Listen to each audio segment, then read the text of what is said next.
Welcome to the Attention Deficit Disorder Expert Podcast Series by Attitude Magazine.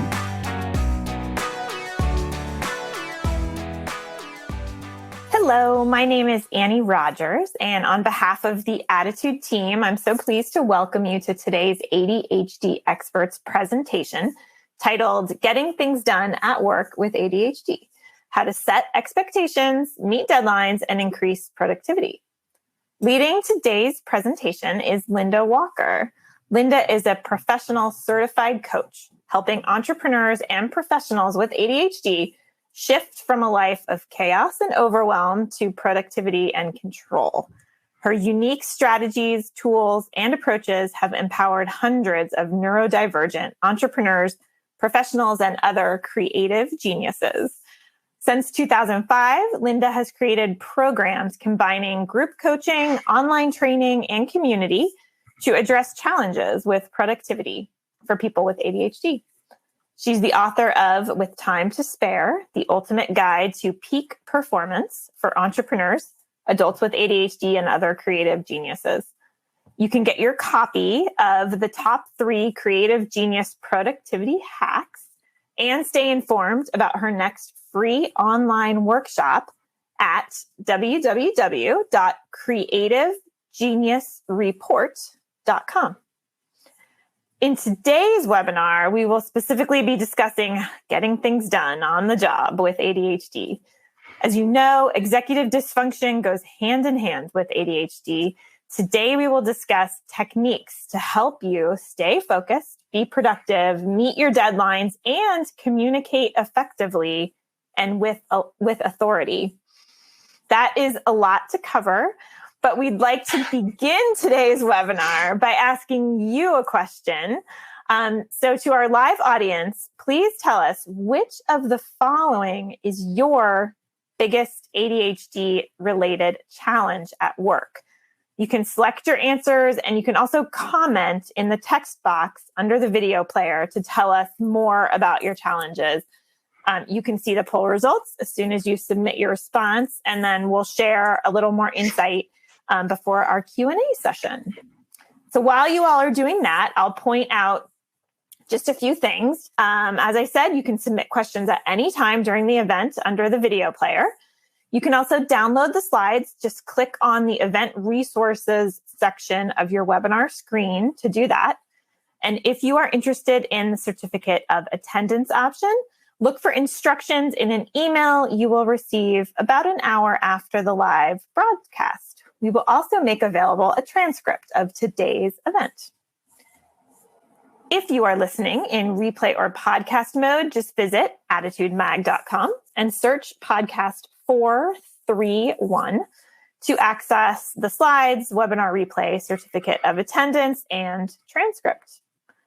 If you support the work we're doing at Attitude to strengthen the ADHD community, we encourage you to visit attitudemag.com/subscribe and sign up for Attitude Magazine for yourself, your family, or perhaps a loved one this holiday season who could benefit from greater ADHD understanding. Finally, the sponsor of today's webinar is Play Attention: Improve Executive Function and Self-Regulation. For more than 25 years, Play Attention has been helping children and adults thrive and succeed. Tufts University School of Medicine found Play Attention significantly improved attention, executive function, academic performance, and behavioral control of ADHD students. Your program will include a lifetime membership and a personal executive function coach to customize your plan along the way. Home and professional programs are available. You can call 828-676-2240 or click the link on your screen to schedule your free one-on-one consultation. Visit www.playattention.com to learn more. Attitude thanks our sponsors for supporting our webinars. Sponsorship has no influence on speaker selection or webinar content. So without any further ado, Linda, thank you so much for joining us today and for leading this really important discussion on getting things done. Awesome. Thank you for inviting me, and thank you for being here, all of you who have decided to take that time to do this, to look at this. So today I'm going to show you really to start a three-step process or approach to managing some of the biggest pitfalls of ADHD at work, and then we're going to apply them to 4 different areas that tend to be a major challenge for people with attention deficit disorder. So that 3-step approach is prepare, plan, and perform. And I'm going to go through each one with a little bit more details. There's going to be a more generic version of that. And then we'll look at those 4 different areas and apply even further information for that. So let's look at these. Step 1 of prepare. This is something that most creative geniuses don't do a whole lot of. We tend to have an idea and then we want to jump and do it right away. Now, prepare means really starting off by looking at, are there any routines or systems that we can put in place? Those would be checklists, storyboards. That could be things like mind maps, whatever works for you. It could be a list of questions if you're often assigned the same thing over and over again. And there's a number of different parameters or information that you need to be able to do your work. Having that list of questions when you go in and receive an assignment means that you're not going to miss any details. And scripts. I love scripts. I think most of us really need to do that. I know I'm not someone who thinks quick on the fly, so I like having a script when it's something that's going to be challenging for me. And you want to document these and have the documentation put somewhere where you're not gonna lose it. I use Evernote. That's my area, but one of my systems. But you could use whatever system works for you. You want to document all of these different systems. That's a way to prepare, and it reduces the amount of energy that you deploy with your prefrontal cortex, your executive functions, leaving you more energy for the really big thinking. The second step, as I mentioned before, is planning. So in every single situation, planning becomes important. You need to have clear, specific tasks, not projects, but tasks. So you're not writing a book, you're writing the first paragraph of the first chapter, for example. You want to have these tasks plotted in a calendar. A lot of us use to-do lists, and to-do lists are very unrealistic. Most of us end up having to-do lists that are to-do books, and we're really not being realistic. When you plot it in your calendar, then you become more aware of the amount of time that you actually do have left to accomplish anything, but also you're more, you gain some knowledge. You become more aware of how long it actually took the last time, especially if afterwards you track that. You want to include transition time. So you might think it's an hour, but it's probably going to be a lot more than that. If you use transition is a natural thing that happens between tasks. You stop thinking about the last task that you were doing and you get on and prepare for the next one. That transition is often forgotten, and it's really important to include it. You want to also use a catch-all list. So the catch-all list is a place where you capture all of the thoughts that you might have while you're doing the work that you had planned to do. So those are the intruding thoughts, like, oh my gosh, I forgot to do this. Instead of going to do it, write it down and get back to work. Okay, so the catch-all list is very helpful. Somebody stops you in the middle of your work, you can use your catch-all list to look at, to take note of it and then go back to work. That's the main step. And then you don't want to forget to plan some time to review your catch-all list, either at the end of your planned tasks or at the end of the day. Depends. And I've had some clients who, after a while, they only plan one a week because they're so well, their projects are so well managed that they don't have these, oh my gosh, I forgot that.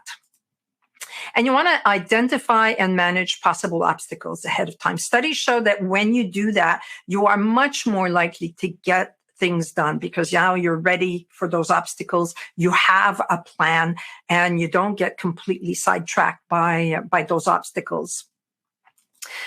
Then prepare, or perform, I should say. So performing requires, of course, you've plotted everything in your calendar. Now you need to check your calendar. And that may mean looking at your calendar on, getting into the habit of looking at your calendar on a regular basis. And if there's anything that you could do to start any sort of habit that's going to support you, it's checking your calendar regularly to see what did I have set up for today.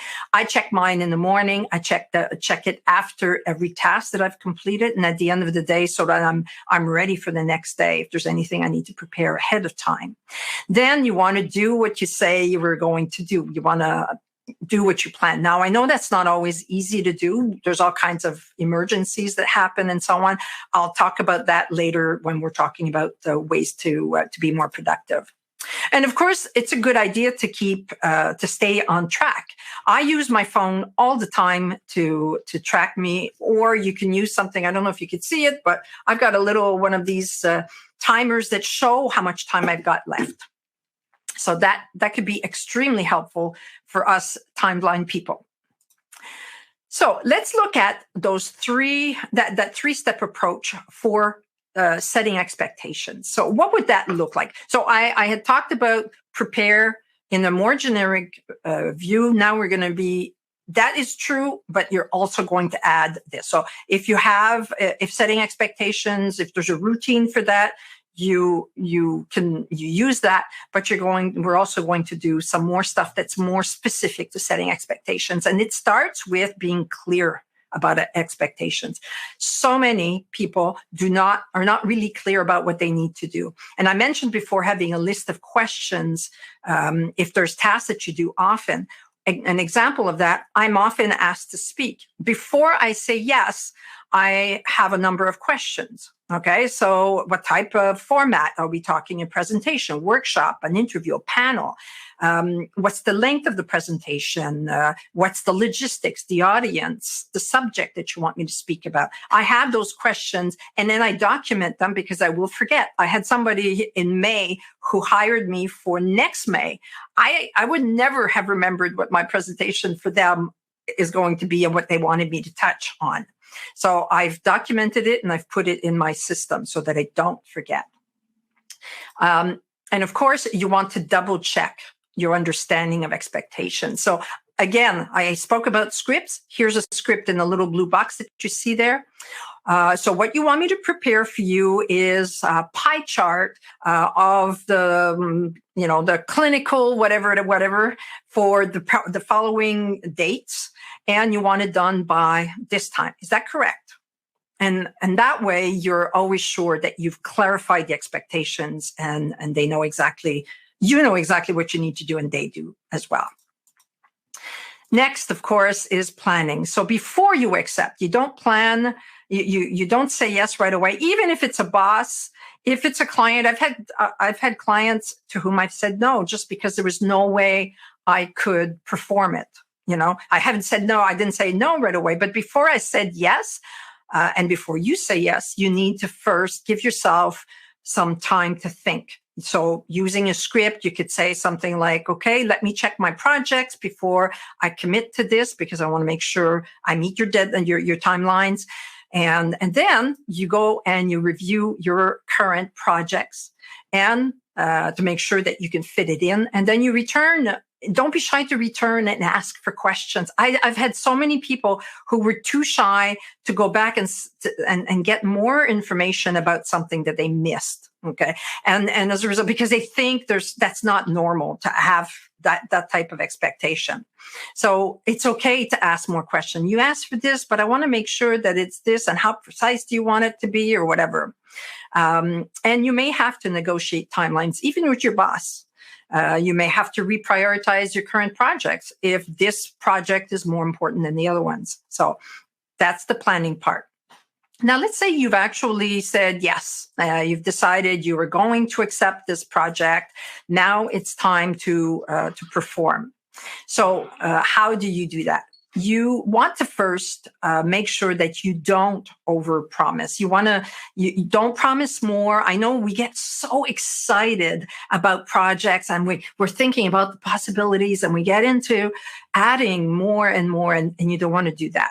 Okay, so it's better to underpromise and then over deliver. And if there's a possible issue, you may want to address that ahead of time. Say, I'm thinking the timelines will be okay as long as this doesn't happen. And if it does, I'll let you know.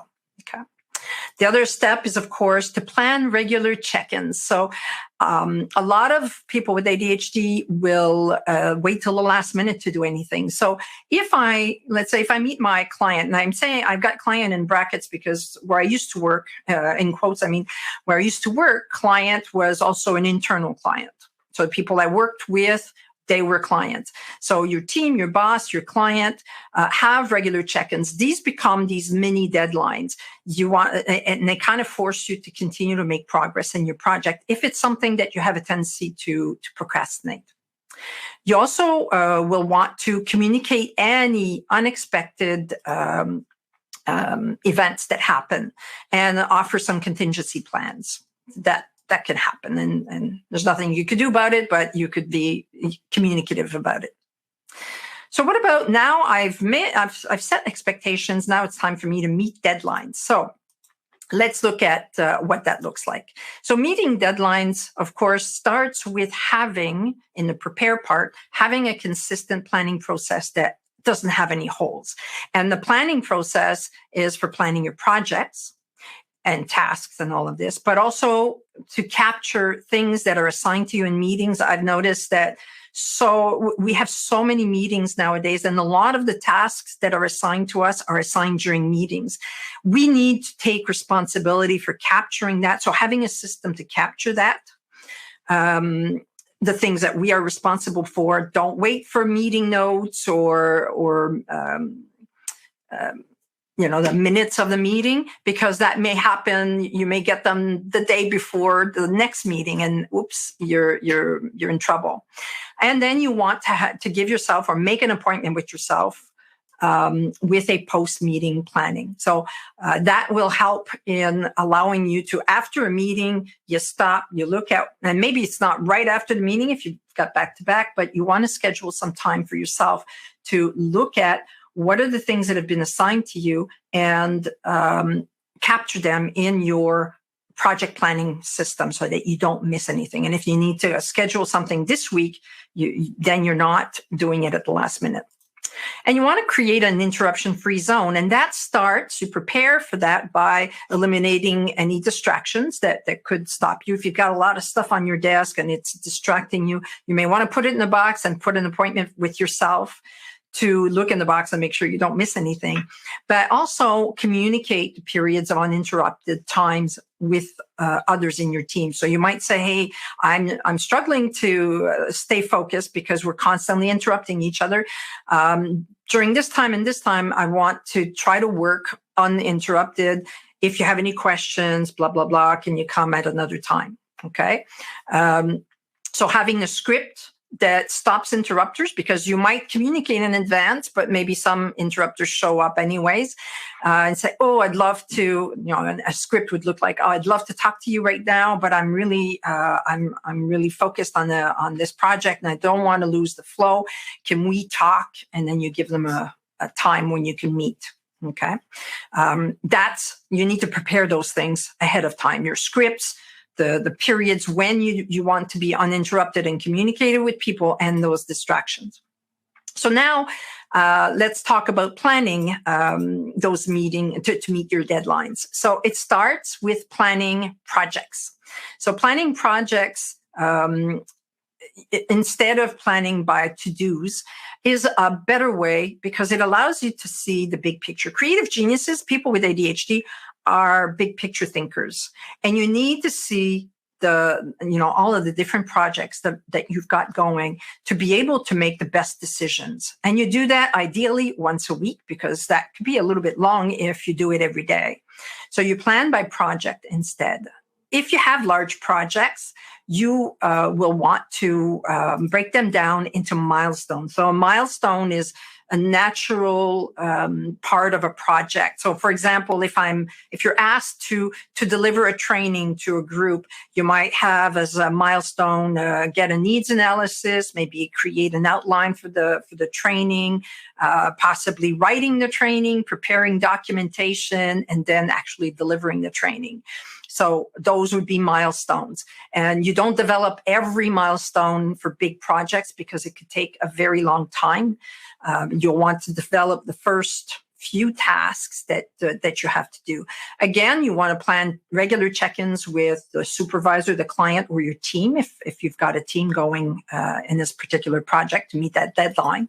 You want to secure needed resources that are for future tasks ahead of time. Even if you're not going to be doing something in milestone number 6 until 3 months from now, you may need to secure some resources. I got the front of my house all redone a few years ago, and I needed to hire 4 different contractors, and nobody would talk to each other. So I had to secure all of these resources ahead of time and communicate with them so that I was sure that once the first one's done, the second one is ready to get started, and so on, so it doesn't drag out for 2 years instead of the few months or the few weeks really that it took. You also want to identify only the tasks that need to be done in the next week. And if you're looking at each of your projects, you're identifying usually 1 to 3 significant tasks per project that you're going to do each week so that you continue to make progress in every single project that you have. Then you want to plot them in your calendar, and you use time boxing. Time boxing is an approach where you determine the beginning and the end of your task. And that makes it a lot easier to be clear on what's realistic and what's not. So when it comes to performing to meet deadlines, of course, you're going to have to look at your calendar and you're going to have to follow your plan, which is not easy to do. So if, for example, you end up scheduling an hour to do something and whoops, an hour later, you realize that it's probably going to take another hour, you need to then reschedule the extra time that you're going to need somewhere in your calendar. You also need to get into the habit of performing to the minimum acceptable standard. That's not sloppy work. It's not shoddy work. It's only perform what they asked for. If by any chance you finish all of your project, all of your tasks, and you want to add more, then okay. If there's things that excite you and you've got some great ideas for things that you could add to the project, put them aside, write them down, and maybe propose them when you are providing the end, when you're reporting back to your whole project, when your project is over. And that way, maybe they'll hire you for the next thing. You want to aim for excellence, not perfection. Perfection isn't real. There is no such thing as perfection.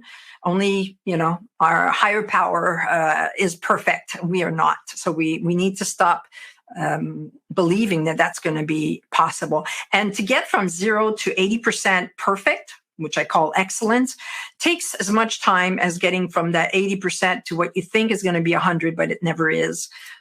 It takes as much time. So you're taking double the amount of time required to do a particular project, and you could be moving on to other things. This is keeping you from your life, because you're working longer to complete projects that nobody asks you to make it excellent. People will be happy with. They won't notice the difference between excellent and perfect. And communicate with the team, with the client. Communicate and use bulleted lists. It could be either you meet on a weekly basis to let them know where the project stands, or maybe you send an email at the end of the week and say, here are the tasks that have been done. Here's what we're waiting for. Here are the next steps. That helps people recognize that there is some progress going on, because often our bosses have no idea what we do and what we don't do, and if we don't communicate it. So now we've dealt with meeting deadlines. We do have to communicate, and communication is a big subject. It's a big one that can be challenging.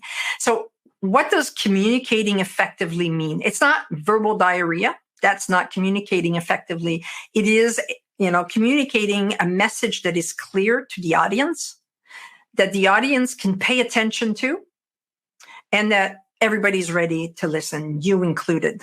So how do you prepare for this kind of communication to be effective in your communication? Well, you start with being clear on what the message is, or what's the key takeaway from your communication. Do you want to inform them about the project status? Is it a change or a problem?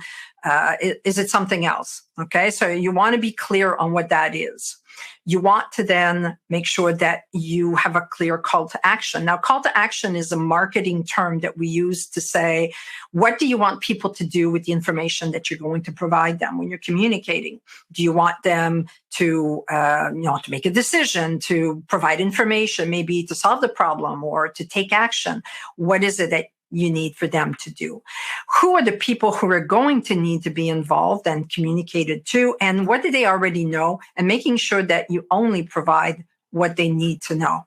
There's nothing more irritating than being told something you already know well because it's part of your expertise, for example. And it's verbal diarrhea. That's not necessary. I apologize for the term, but I think it's a great term for what we sometimes do, especially as verbal processors. So planning communication. So we prepared by being clear on what we need to communicate. Now we're planning. So what is the best channel of communication for the message? Is it an email? Do we need a meeting? Do we need to call? What is it?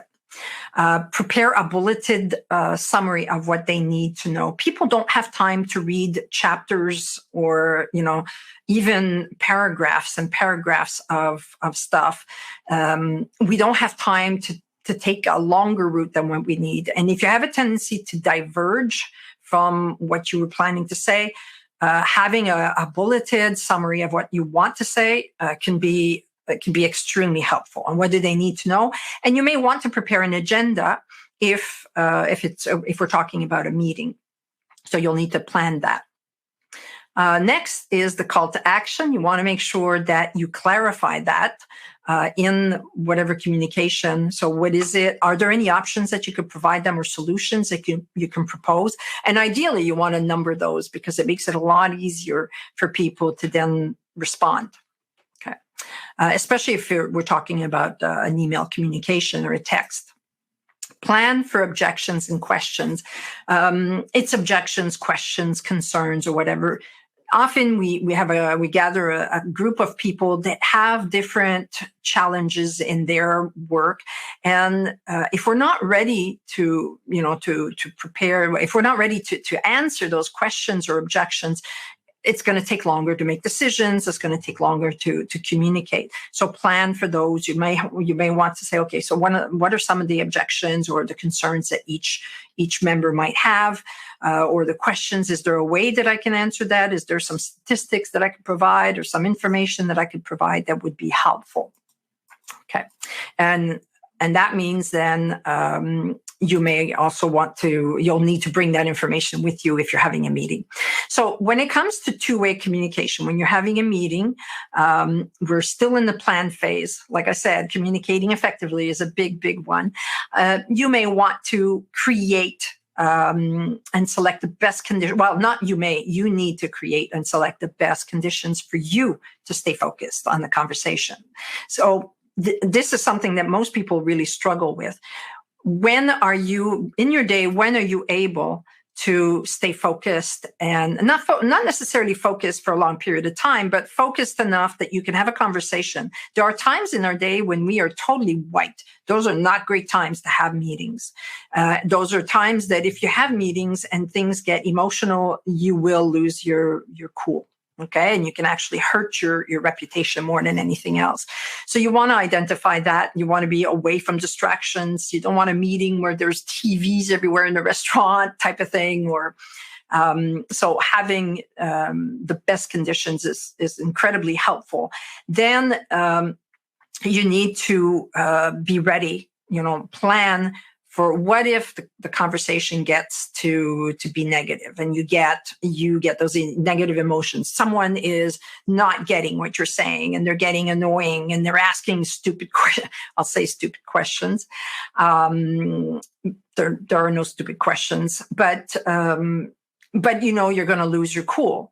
Well, you need to plan ahead of time. because losing your cool can actually hurt your reputation, hurt your who you are and the way you're seen. So have an approach. So what I put in 2 different approaches here, but I know you probably have others. So when it's getting a little bit hot under the collar, you might use a script like, can we take a break? I need a moment, or can we take a break so we could cool down and think about what's going on here, or some of the challenges that people are having. Take 3 deep breaths. That's a way to calm down. It actually changes the physiology of your body to take those 3 deep breaths. So those are approaches. There may be others. And if you have any others, write them down.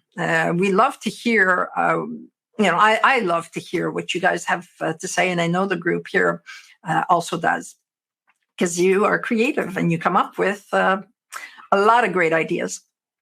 Now it's time to perform, and I'm gonna show you perform for written communication and then in meetings. Written communication, I've studied a lot on written communications because it is the thing that drives me the most nuts. I get so many emails. It's very difficult to respond to everything and so on. Finding a way to manage emails and so on is challenging. So one way you can have templates where for things that you often respond to. It's a good idea if you're going to send an email to have a very clear subject. And ideally, your subject includes the subject itself, a very clear idea. If there's a call to action, you want to put it in large, in caps, in a square bracket. And I would put that at the beginning, if there's any. And then the deadline. So in the blue box here, you see subject, decision required, project ABC, supplier decision by such and such a date, such and such a time. Those types of communications are opened a lot more quickly. Okay, studies have shown that if it's really clear what the subject is, and you're able to have a clear call to action, people are much more likely to open your communication. Then you want to write, and then you want them to open it, and then you want them to read it. Okay, so you want to write succinctly, starting with the call to action. So I'm sending you this because we need to make a decision about such and such, and then only provide the relevant information. Some researchers say, ideally you want to go five sentences or less, but of course, that's not always easy to do. You want to only manage one subject at a time. So if there's several projects that are involved in, you want a separate email for each one. And then use images whenever possible. I also feel, and that's not just me, if you look at your own behavior when it comes to email or websites, studies have shown that people scan. They don't read through and through until they know that it's something they want to see. So making your email scannable, you make it scannable when you're putting bullet points, when you're using subheadings, bold letters, or highlights. You're leaving enough white space and numbering options, for example. I often get these large emails. They're these paragraphs and paragraphs of people just telling me whatever, and then there's no call to action. I have no idea what to do with it. I don't read it right away because to me, I don't have the time to go and decipher everything. And I'm not the only one. I know it's like that for everyone. So I mentioned before, communicating works when people are able to listen, when your audience is able to listen. They won't be if you write them chapters for each of the things that you want to tell them. Now, how do you perform when it's a two-way communication? You start with coming ready, coming to the meeting ready, and that's ready with your notes, that list of that bulleted list of things that you had planned to do. The agenda, ideally time. So for example, I'm going to spend 2 minutes on this. I'm going to spend 5 minutes on that, 15 minutes to discuss, and 10 minutes to make a decision and determine the next steps, for example. That way, you're more likely to stay on task, all of you. You want to lead with call to action. unless it's a surprise. But I usually people like to know you're priming them when you tell them why you're meeting. Ideally, you would have said that anyways when you invited them, but you prime them so that they're ready to engage. Oh, now I get it. We need to make a decision, so I need to pay attention to a few things. Provide only the relevant information, and we know that communication doesn't happen if people are not listening anymore. And when you're talking and going on tangents, people eventually, I've seen it myself. I went to a networking, one of my first networking events when I was a young coach, and I'm talking about my business. Of course, because I'm so excited about it, I went on and on and on. And I saw this girl's eyes just go glaze over. And then she said, "Oh, I see somebody over there." And she left. So I got the message. I realized that I was talking too much. And I just needed to say enough that if she's curious, she'll ask or say something. And that's the next step, is be curious, listen. Don't think about your next reply. Listen to what the other person is saying. Clarify with questions if you're not 100% sure about what they're saying. And then take notes of decisions, next steps, record who needs to do it. You could record the session as well. There's now some technology that actually does an okay job, a pretty good job of transcribing your sessions if you're not someone who's an auditory person. So otter.ia is one of them, and that could be incredibly helpful. Next, one thing that I mentioned before when I said listen, don't think about your response. What that means, though, is you may not necessarily, obviously, you didn't think of your response. Now it's time for you to respond. And a lot of people would just say whatever comes up because they're nervous and then they think I should have a response right away. You can pause. It's totally okay. Say something like, that's a good point. Give me a moment to think about that. And now you're giving yourself that time. And it doesn't sound wrong, and you wouldn't be the only person doing that. I think it tells the other person that you care enough that you want to take the time to think about it before you respond. Ask for specific examples if you need to, and that's true if you have when you're seeing your boss for your annual performance period.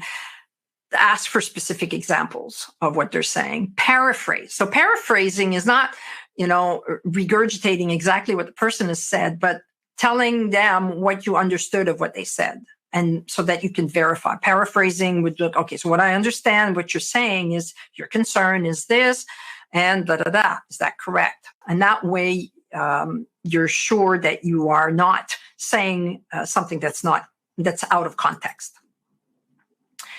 Now, increasing productivity. A lot of people really, really struggle with that. And everything that we've talked about up to date will help you do that, okay?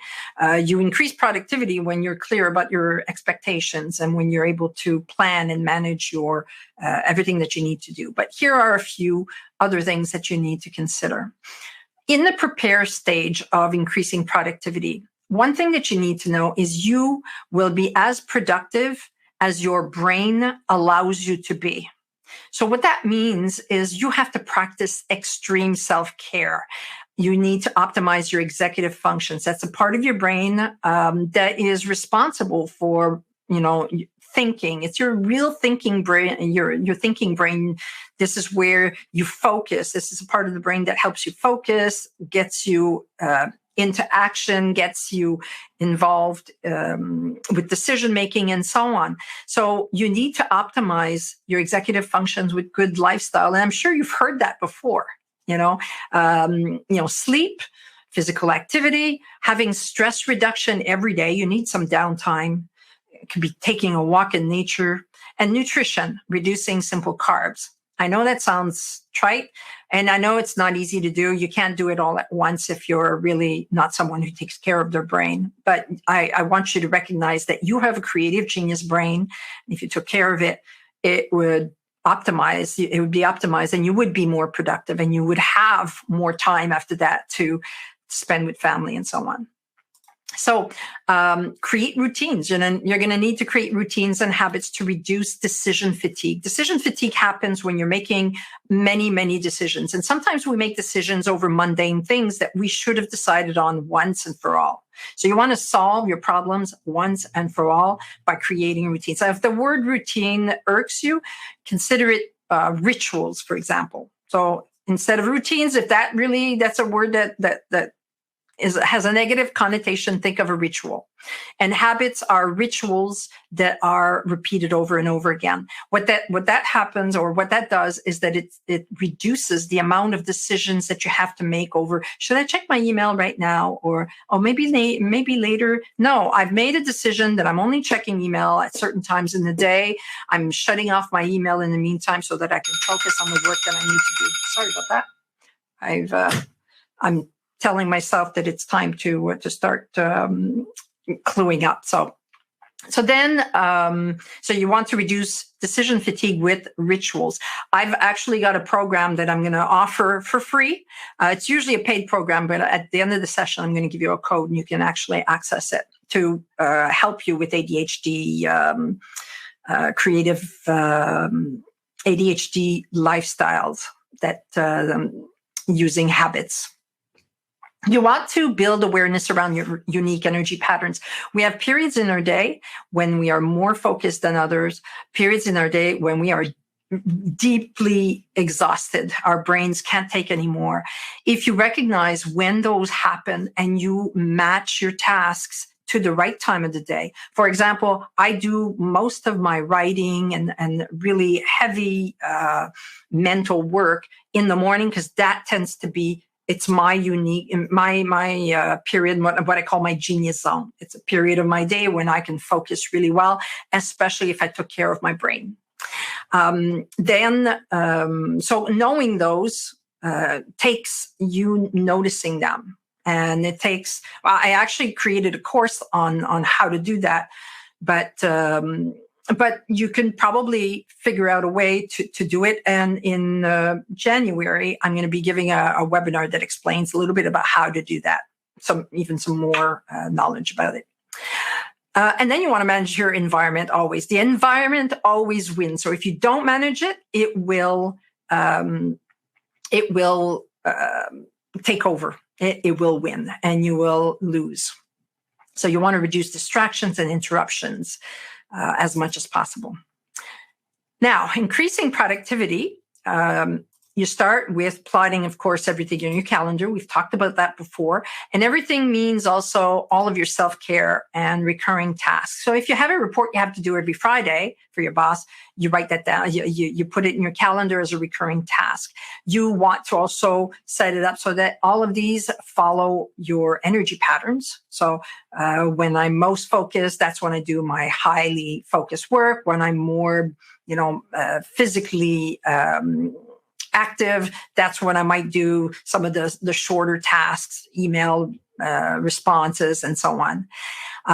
All tasks, you want to put all of your tasks in your calendar, and you want to describe them precisely. It's not about writing a book, like I said before. It's about writing maybe the first paragraph of the first chapter, or maybe preparing the outline of the first, or maybe brainstorming what you're going to have in your book, for example. So you have to be really precise. If you have a task that you find really challenging, that either it's boring or you're going to have a hard time getting yourself started because you don't know where to start. Often when we don't know how to start, it's often because it's not a task. It's really more of I knew that was going on. I got a lot of buzzers. But starting with a task that leads into that particular task. Okay, so if I'm writing a report, let's say I have to write a report, a status report. So maybe a task that precedes it is opening my Microsoft Word. So in my description of my task, I might have open Microsoft and open my status report template as an example. Those things, I'm not doing any more than that, but just opening those will lead into completing that task. You want to manage obstacles with productivity with firewalls and buffer time. So firewalls are periods in your day when you will accept people coming in and interrupting you.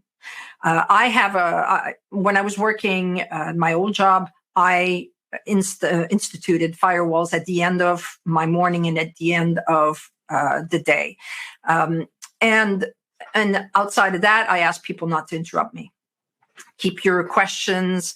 If there were some people that I had to deal with every single day, we would set up a meeting, but outside of my brain time, my genius zone. Buffer times are short periods between your tasks. So maybe it's 15 minutes that you allot between tasks to manage fires, because there's a lot of those that are happening in the way that we do business nowadays. Everything is always on fire. And especially if you're not great at planning, you may have missed a few things. So that the buffer time will help catch up. Then in the perform part, there are so many different strategies that I could be giving you or telling you about, but there's just not enough time to make it worth your while I can't tell you all enough about them to make them interesting and useful.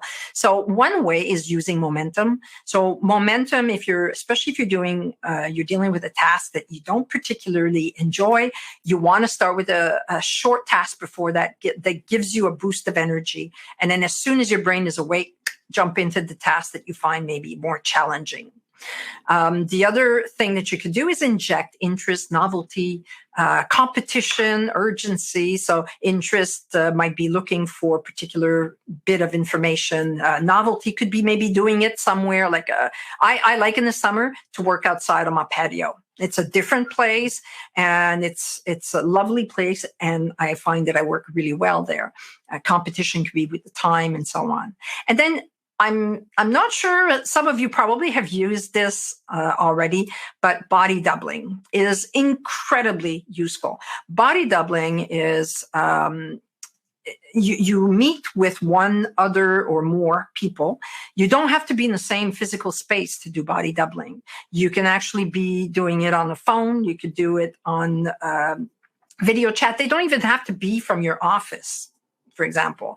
So you decide from this time to this time, let's body double. You meet on the hour, for example, and each one decides, I'm going to be working on this. I'll work on that and so on. And then you put yourself on mute and you start working. At the end of that hour, you report back as to what you did. Everybody celebrates. You need those dopamine hits. And if you want to continue, you extend it by saying, okay, then in the next hour, I'm going to work on this. It is incredibly helpful and it makes a huge difference. So I spoke to you before about the course that is on routines, how to create rituals and habits that support you. That's the Your Path Forward program. It's at adultadhdsolutions.com.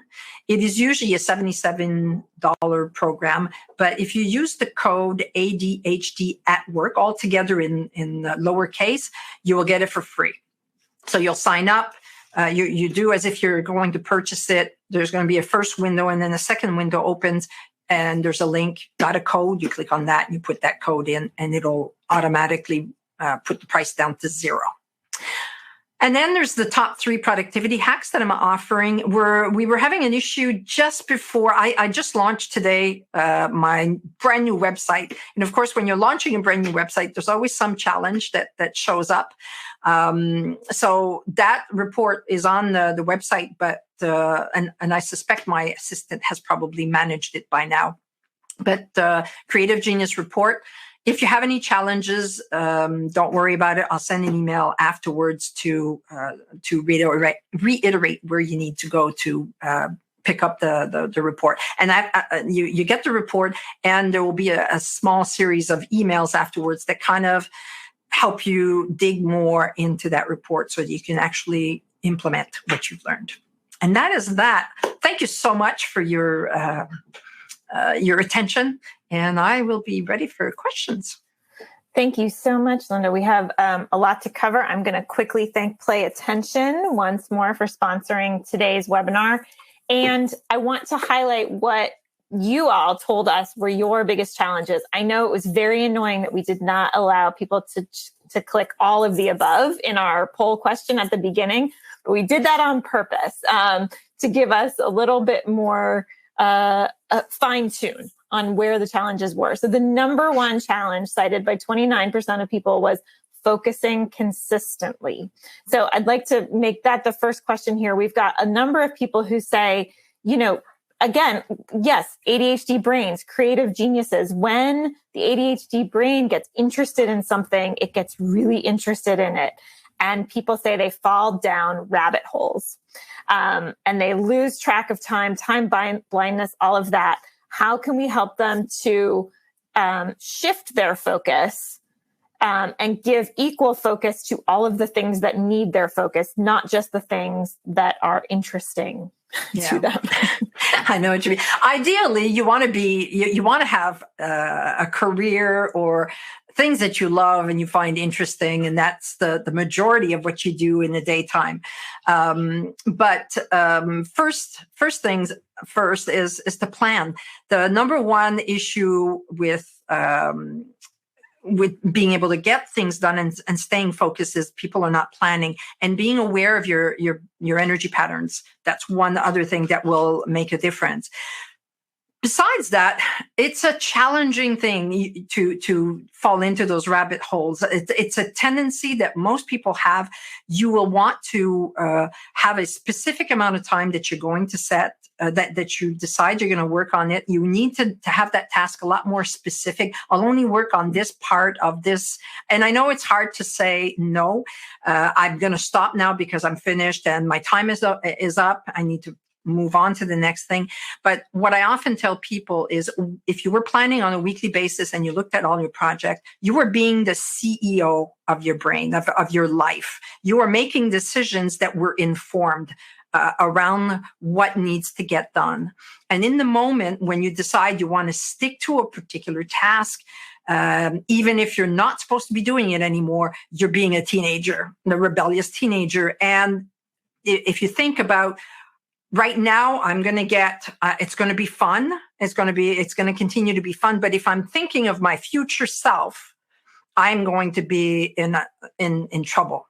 So thinking about your future self and how your future self will feel if you continue on the path that you're on right now. And it may mean also having alerts to keep you from staying too long in a task. It's a challenging problem, definitely. Right. And you demonstrated some good tools with the timers today, right? Yep. Setting timers, body doubles can help to keep you on task.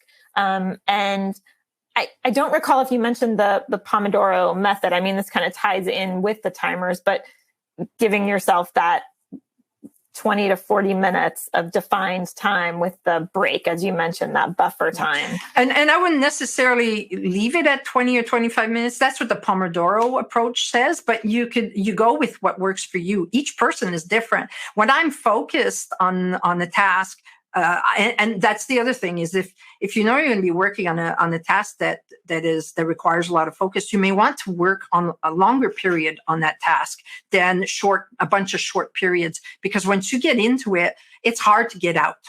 So you may want to, like, for example, if I'm creating a project or I'm writing, I may spend 2 hours of writing instead of chunking 30 minutes of writing and then 30 minutes of doing something else. And then I'm better off when I start especially during my Genius Zone, if I start a task like that and I give myself the time to get through more of that task than if I try to break it up. So Pomodoro works, but I wouldn't stick to 25 minutes and 5 minutes of break. I would do, the time that you need that works for you. And then a break. During your break, take the time to celebrate what you just accomplished and celebrate how your future self will feel once you complete the next task that's on your list. Okay. Wonderful. I wanted to touch on the second thing that our audience told us was the biggest challenge, second biggest challenge, prioritization. Oh my gosh, yes. Yes. So, and a lot of people wrote in to say they have no problem making to-do lists, defining them, but it's figuring out the order of priority. And more than that, often those highest priority items are daunting. They are difficult to start. And we know that task initiation is an executive function challenge tied to ADHD. So Absolutely. that's more than one question in there, but it is, yeah. Determining the priorities and then tricks and tips for getting started on those top priorities that are really overwhelming. Okay. So the prioritization, I don't like the to-do list. I find it's a to-do book. It takes forever to prioritize between the 200 tasks that you probably have on your to-do list. And you're not being very realistic about what's possible. I work, when I'm working with clients, we usually work on having projects instead. So those to-do lists can be broken into different projects. And those projects, then if you prioritize the projects, it becomes easier to prioritize the tasks that need to be done at any given time. If I've prioritized that my website needed to be done by now, by yesterday, for example, then I know that's the majority of the tasks that needed to be done. I knew that was a priority. The next project that this presentation was another one. So it made it very easy for me to determine what are the tasks that need to be done, because I prioritize projects first. So there's fewer projects than there are to-dos. And then once I prioritize those projects, is determining 1 to 3 tasks for each of the projects that I'm going to do this week.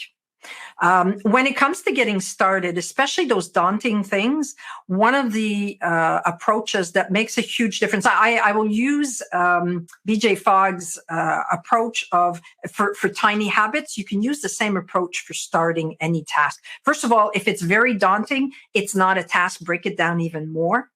And identify maybe one thing that you could do that leads into that task. It could be, I'm only going to work on it for 2 minutes, or I'm only going to open that particular presentation and work on the first slide, and that's it. And that way, just doing it for 2 minutes or 5 minutes is not difficult. I can deal with 5 minutes. Come on, I'm able to do that. So if you do 5 minutes, then you're a lot more likely to get started. Once you get started, then it's easy to get on with the show most of the time. Mm-hmm. That's one of Newton's laws, right? A body in motion. Absolutely. Stays in motion. And it's getting started that's often the challenge. It's really getting started. So starting small with a tiny little thing can get you in the right track.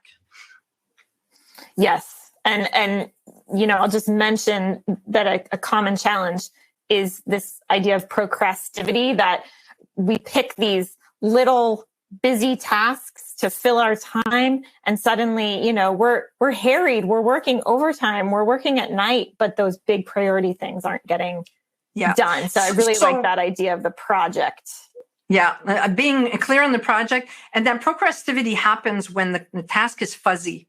That's why if it's daunting, it's too fuzzy. Make it easier.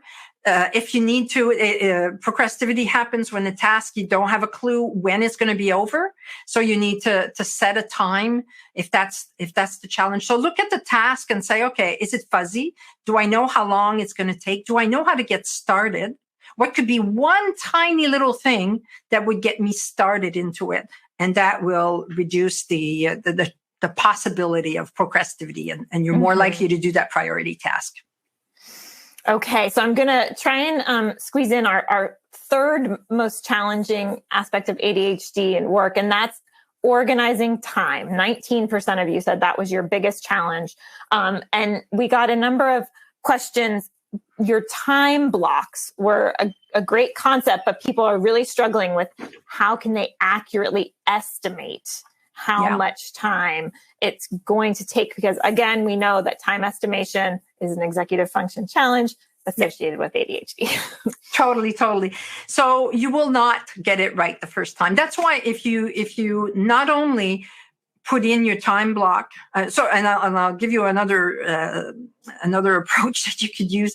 But when you're using those time blocks, after you're done with the particular task, create a second calendar. I very much believe in the Google Calendar or electronic calendars. You can create a calendar on top of the other, have a calendar that's the actual. And now you're collecting data, because that's one of the challenges that we have is we don't have a clue how long it took the last time we did it. So it's hard to be able to say, well, it's only going to take this long. The other thing is if you have never done the task or you have no clue how long it really will take, triple it.